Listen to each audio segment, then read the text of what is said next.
Hey guys, it's Riva. Today I've got some pretty cool details to show you that I think for once is something that a lot of you may not have realised before, because they can quite easily go unnoticed if no one ever pointed it out for you. So firstly, the first phase on Kamino. By all the time we spend trying to win or defend this first phase, did you ever realise that once the droids start to override the archives, it actually turns from white to red?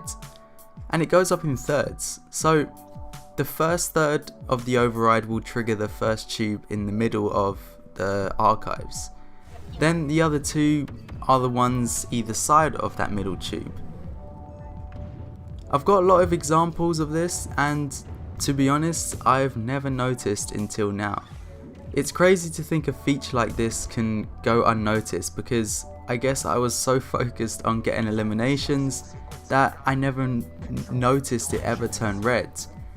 I believe it's got to be some kind of security measure or a warning to show that the droids are taking it, to give some kind of visual clue to the clones, so when they get in they can easily see that the archives are being taken.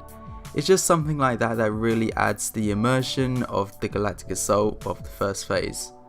Likewise with the last phase of Kamino as well, if you override the fusion core, there are actually red lights around as well to show that, you know, the droids are actually taking over.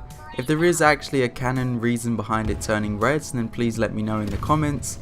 But I just think it was such a subtle yet obvious detail that I've never noticed, and to those I've spoken to have actually not noticed it as well. So let me know if you guys have noticed that before. So I was originally inspired to deep dive into the stories of Galactic Assault from first playing the Death Star, and thanks to this comment, dude, you completely got me curious to keep an eye out for what each objective actually means. Apologies as there's no audio in these clips, because you guys already know there's an audio bug going around and it just cuts out everything. Typical, as I find the map I want to play and record footage for.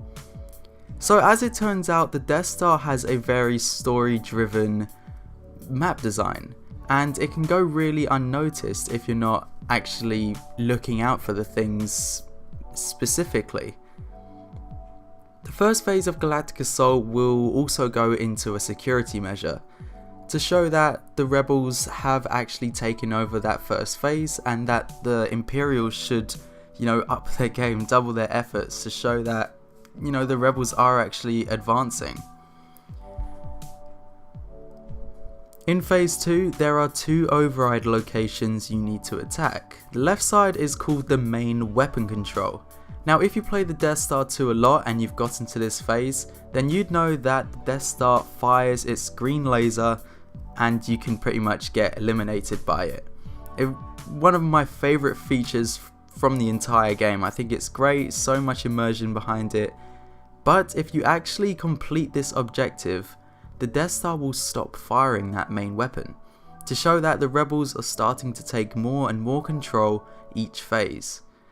However, while you've been doing that, the team on the other side are taking down the turbo laser systems, because you can see that they're out firing at the rebellion outside of the Death Star. But once your team has secured this point, the turbo lasers actually get taken down, and you can see a disabled effect all over them, kind of like a stun.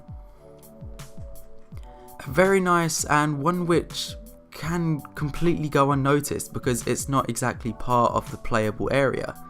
I think this is a very nice attention to detail from DICE, because every time I play the Death Star I just focus on taking down the objectives, you know, going for those eliminations and getting those spawn traps. I never really look outside and think about what I'm actually overriding, and turns out that each stage of this map, something inside the Death Star is contributing to what you're actually working towards.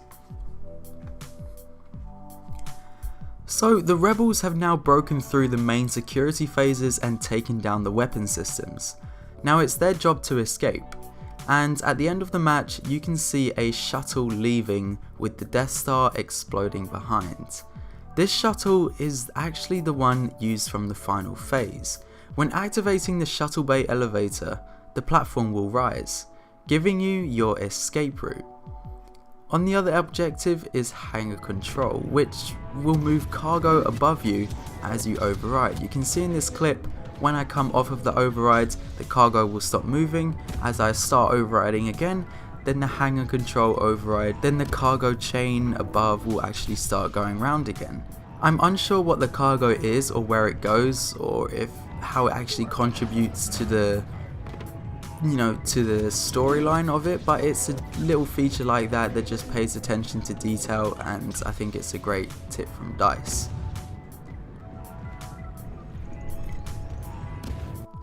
So you can see that throughout every phase of the Death Star, some kind of story driven aspect is happening around you that you might not have realized, and I think it just emphasizes how much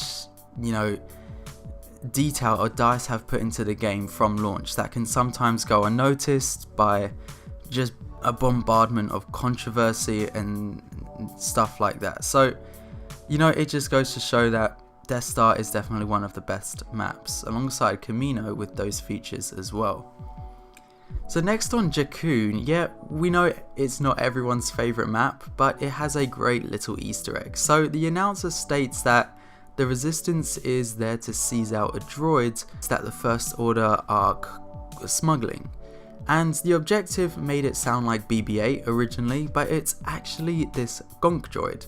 You can see the First Order smuggling this droid in a specific part of the map. A great little Easter egg, I guess. It's to show the Resistance what they're fighting for. So how about the story of Starkiller Base? Basically, the final 2 points of Starkiller Base, there is one called Gate Control on the right side of the map, and then Cell Door Control on the left side of the map. Now these are the final phases the Resistance needs to take in order to complete get the win basically. So basically, the Gate Control will actually open the gate, believe it or not. So yeah, this is actually the Resistance escape route. By opening this gate, you allow a ship to come in, a transport, and take all of the Resistance off of the Starkiller Base so that they can successfully escape with the prisoners. You can see at the cutscene here, the gate that was opened is the gate entrance that you're actually rescued from. And everyone getting on that transport ship is your teammates and is also the prisoners that you rescued from the Cell Door Control. Now the Cell Door Control, you can see these prisoners in the cells next to you. Once this is overridden, you can see that the gates actually kind of just disappear. So the gates will open and the prisoners kind of run off. I only have a split second of a clip here so you can see them running off, but if you did take this one down first and then had gate control second, you would be able to see these fully run off and have those cells completely empty. So you're initially going into Starkiller Base, you're rescuing your prisoners, and then you're getting an escape route transport back to the Resistance base. I think it's a great storyline and actually shows, a really good and subtle storyline behind what you're doing at Starkiller Base. Now I originally wanted to call this Secret Features, but Django's, another YouTuber, helped me saying that this should be called The Stories of Galactic Assault. But there is some features that I'd like to point out which are pretty cool pieces of detail as well. On Naboo, a tricky tip is to actually use the ion torpedo as the clone heavy when you're in the palace interior phase. Now I know you're thinking, the ion torpedo's got no use at an indoor phase like this, but you can actually lock onto the MTT when it's not available to attack. Locking onto this will have the ion torpedo land right at the entrance of the palace, essentially giving you 3 grenades. A really cool and smart trick to try out if you haven't. You can just see in these clips here, I was managed to get some pretty decent, damage and hits on some of the players just by using the ion torpedo from locking onto the MTT. I'm not exactly locking onto anything else, but it's just one of those cool tips that I think you guys should try out, because why have an impact grenade or a barrage when you can have 3 loads of an ion torpedo? Snoke's room is visible from a window in Starkiller Base, inaccessible but it's there to be seen. It's in the indoor phase of Galactic Assault and in arcades if you haven't seen it before.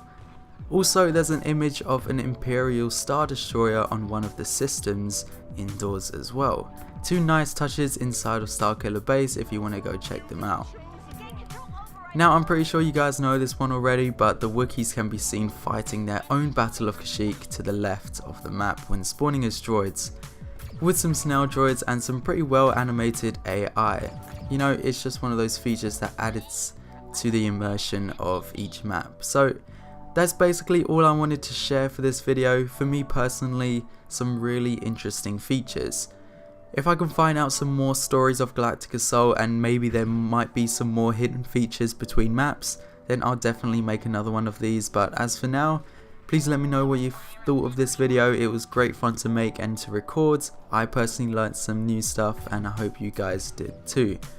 There's a link to my Discord server in the description. Thanks to Eduardo Escobar, Echo and Scott for the support on Patreon. It's been Riva and I'll see you in the next video.